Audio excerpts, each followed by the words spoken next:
অনেকে আধার card link কেটে দেওয়া হচ্ছে। আধার কার্ড কে কাটছে বুঝুন, কাউকে না জিজ্ঞেস করে অসংখ্য কার্ড বাতিল করে দেওয়া হয়েছে। আমি বাংলার মানুষকে বলতে পারি, ভয় পাবেন না, আমি আছি। সাবধান মানুষ, আবার এনআরসি করার চক্রান্ত হচ্ছে। যারই আধার কার্ড কাটবে ওই পোর্টালকে জানান, তারপরে যা অ্যাকশন নেওয়ার আমরা নেব। আধার কার্ড, নো আধার কার্ড, আমাদের কোনো স্কিম বন্ধ হবে না। আমরা আমাদের কার্ডের মাধ্যমে আমরা স্টেট গভর্নমেন্ট চালিয়ে যাব। সবাইকে অনুরোধ করবো, দেখুন তো কোথায় কোথায় আধার কার্ড কার বাতিল করা হচ্ছে। যাদের যাদের আধার কার্ড বাতিল করে দেওয়া হচ্ছে তারা ইমিডিয়েট আমাদের জানাবে। নমস্কার সম্মানিত দর্শকবৃন্দ, মুখ্যমন্ত্রী মমতা বন্দ্যোপাধ্যায় বিরাট ঘোষণা কিন্তু করলেন এই আধার কার্ড বাতিল নিয়ে। কি ঘোষণা করলেন সমস্তটাই কিন্তু আপনাদেরকে আমি আজকের ভিডিওতে দেখিয়ে দেব। তো বর্তমানে জানেন যে 28-এর এ ধারা অনুযায়ী আধার কার্ড বাতিল করে দিচ্ছে। তো কেন বাতিল করছে, যাদের বাতিল করছে তাদেরকে অনলাইনে কি করতে হবে, মুখ্যমন্ত্রী কিন্তু নিজে জানালেন। কি জানালেন, কিভাবে এই সমস্যার সমাধান করবেন, এছাড়াও যদি আপনার এই আধার কার্ড বন্ধ করে দেয় তাহলে সরকারি প্রকল্পের টাকা পাবেন কি না, আপনি কি করতে হবে টাকা পাওয়ার জন্য, রাজ্য সরকার কি সিদ্ধান্ত নিচ্ছে, সমস্যাটাই দেখাবো আজকের এই ভিডিওতে। অবশ্যই ভিডিওটি উপকারে আসবে, শেষ পর্যন্ত দেখতে থাকুন। চ্যানেলে নতুন হলে চ্যানেলটিকে সাবস্ক্রাইব করতে ভুলবেন না, আর যারা ফেসবুক থেকে ভিডিওটি দেখছেন অবশ্যই পেজটি ফলো করে রাখবেন।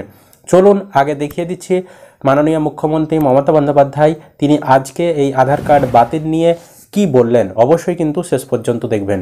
আর আমি বলে দিলাম, ব্লকে ব্লকে নজর রাখুন। আধার কার্ড কে কাটছে সব কটা কালকেই অনলাইন পোর্টাল করে দিয়ে গভর্নমেন্টের পক্ষ থেকে আপনাদের প্রেস করে জানিয়ে দেওয়া হবে। যারই আধার কার্ড কাটবে ওই পোর্টালকে জানান, তারপরে যা অ্যাকশন নেওয়ার আমরা নেব।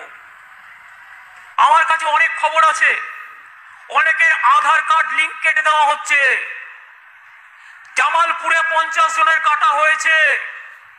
জামালপুরটা বর্তমানে, বীরভূমেও কাটা হচ্ছে, উত্তর 24 পরগনাও কাটা হচ্ছে, দক্ষিণ 24 পরগনাও কাটা হচ্ছে, নর্থ বেঙ্গলেও কাটা হচ্ছে। প্রথমে বলবে আধার না হলে তুমি চোখে দেখবে আধার, তোমার ব্যাংক অ্যাকাউন্ট হবে না, তুমি কোনো সুযোগ পাবে না। কোন অধিকারে তুমি কাউকে না জিজ্ঞেস করে তার আধার কার্ড কেটে নিচ্ছ? লজ্জা করে না? ইলেকশনের আগে তারা যাতে ব্যাংকের লোন না পায়, ব্যাংকের মাধ্যমে টাকা না পায়, ফ্রি রেশন না পায়, লক্ষ্মীর ভান্ডার না পায়, তার জন্য তোমাদের চক্রান্ত। আমি পরিষ্কার বলে যাচ্ছি, আমার চিফ সেক্রেটারি সহ অন্যান্যরা এখানে আছেন। আধার কার্ড, নো আধার কার্ড, আমাদের কোনো স্কিম বন্ধ হবে না। আমরা আমাদের কার্ডের মাধ্যমে আমরা স্টেট গভর্নমেন্ট চালিয়ে যাব। আর যে কাজটি দিল্লি করছে ওদের থোথা মুখ ভোতা করে দেবো। সাবধান মানুষ, আবার এনআরসি করার চক্রান্ত হচ্ছে। কাকা করতে শুরু করেছে আবার।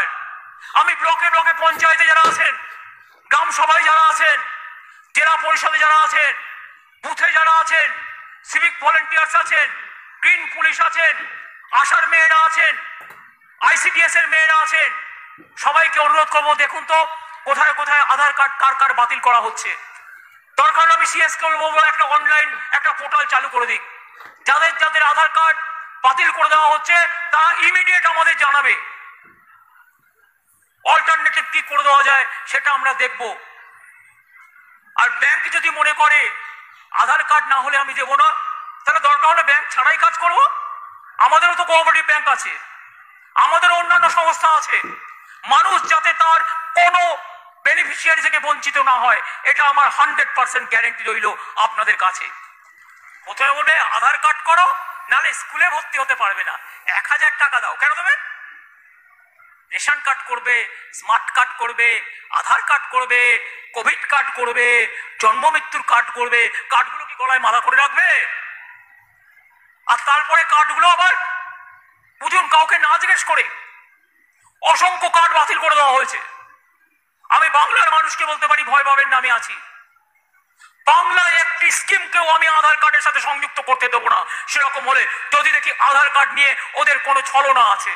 তো দেখতেই পেলেন মাননীয় মুখ্যমন্ত্রী মমতা বন্দ্যোপাধ্যায় তিনি কিন্তু বললেন যে যাদের যাদের এরকম আধার কার্ড বাতিলের চিঠি এসেছে আপনারা একদম ভয় পাবেন না। বর্তমানে ভোট আসছে, এনআরসি শুরু করছে, তাই বিরোধীরা এরকম ব্যাপার করছে, আধার বন্ধ করে দিচ্ছে যাতে আপনারা ভোট দিতে না পারেন, সরকারি সুবিধা নিতে না পারেন। এবং তিনি এটাও বললেন যাদের যাদের এরকম আধার বন্ধ করছে আপনারা সকলেই আমাকে জানান, উনি একটি পোর্টাল চালু করছে, মানে সরকারের তরফ থেকে খুব শিগগিরই একটি ওয়েবসাইট বা একটি পোর্টাল চালু করা হচ্ছে, যেখানে আপনারা জানাতে পারবেন যাদের যাদের আধার বাতিল হচ্ছে। যখনই সেটা চালু হয়ে যাবে আপনাদেরকে আমরা জানিয়ে দেবো কীভাবে সেখানে আবেদন করতে হবে বা কী কী করতে হবে। যখনই চালু হবে আপনারা আমাদের চ্যানেল থেকে ভিডিও পেয়ে যাবেন। আরেকটা বিষয় হচ্ছে আপনাদের কারো কোনো কিছু আটকাবে না। মমতা বন্দ্যোপাধ্যায় জানালেন যে যদি আধার কার্ড বন্ধ করে দেয় বা অনেকেরই যদি বন্ধ করে দেয়, তাহলে কিন্তু সরকারি যে প্রকল্প রয়েছে রাজ্য সরকারের, সেখানে আধার কার্ড বাধ্যতামূলক। এই যে ব্যাপারটা এখন করা রয়েছে সেটা তিনি তুলে নেবেন এবং আধার কার্ড ছাড়াই আপনারা সরকারি সুবিধা পাবেন। এবং ব্যাংকে যদি আপনার বন্ধ হয়, ব্যাংকে যদি সমস্যা হয়, সেক্ষেত্রেও কিন্তু বিকল্প ব্যবস্থা রাজ্য সরকার আমাদেরকে করে দেবে। মুখ্যমন্ত্রী মমতা বন্দ্যোপাধ্যায় আপনাদের সাথে রয়েছে, এটাই তিনি বোঝানোর চেষ্টা করলেন। তবে একটা গুরুত্বপূর্ণ খবর, যে খুব শিগগিরই উনি বললেন যে সরকারি আধিকারিকদেরকে যে কালকেই একটা পোর্টাল তৈরি করে দিতে। তো যদি পোর্টাল তৈরি করে দেয় তাহলে আপনাদেরকে আমরা জানাবো সেই পোর্টালে কিভাবে আপনারা জানাবেন যে আপনার আধার কার্ডটা বাতিল করে দিয়েছে, যাতে রাজ্য সরকার আপনাদেরকে সহায়তা করতে পারে। আশা করি বিষয়টা আমরা বোঝাতে পেরেছি। এই আধার কার্ড বাতিল নিয়ে যা যা আপডেট আসবে আমাদেরকে আমরা সময় সময় পরে বিস্তারিত জানাতে থাকবো। তো আপনার আধার বাতিল করেছে কিনা এবং আপনি কোন জেলা থেকে ভিডিওটা দেখছেন অবশ্যই কিন্তু কমেন্ট করে জানাবেন। ভিডিও ভালো লাগলে অবশ্যই লাইক করতে ভুলবেন না। আর যারা ভিডিওটি ফেসবুক থেকে দেখছেন পেজটি ফলো করবেন, আর ইউটিউব থেকে দেখলে চ্যানেলটিকে সাবস্ক্রাইব করে রাখবেন।